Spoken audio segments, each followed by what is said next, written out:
The consumer internet connects about 5 billion devices. Think about all the new business models that came about, all the changes in our lives. And now imagine we connect 50 billion devices to each other.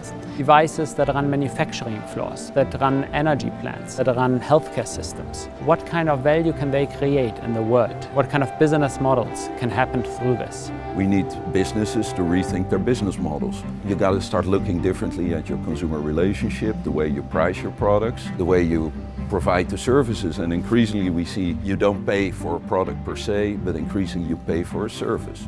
You see increasing importance of these ecosystems that together start creating these tremendous new solutions that dramatically can improve people's lives.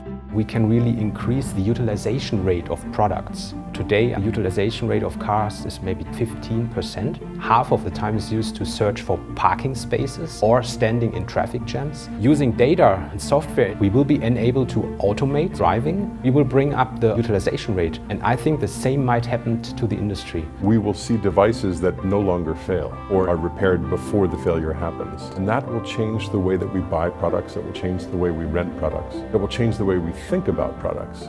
In the past, the focus was on automation of muscle work. In the future, software will really help us to automate knowledge work, to come up with better decisions, faster decisions.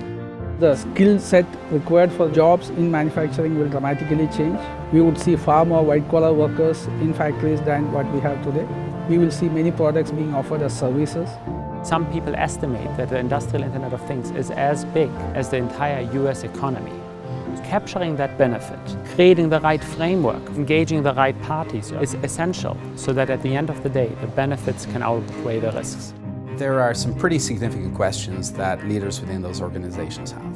By coming together and sharing perspectives and understanding how others are thinking about these issues, they can collectively come up with better approaches to be able to create the enabling environment, as well as individually walk away with a more informed position to make individual decisions. The ability to rethink products and services, reinvent business models, and retrain and retool the workforce. Doing this and more will be important to make sure that this trend, the industrial Internet of Things, doesn't just deliver the business and economic advantage, but also the human advantage. It's the people behind it that have the power to make it truly transformative.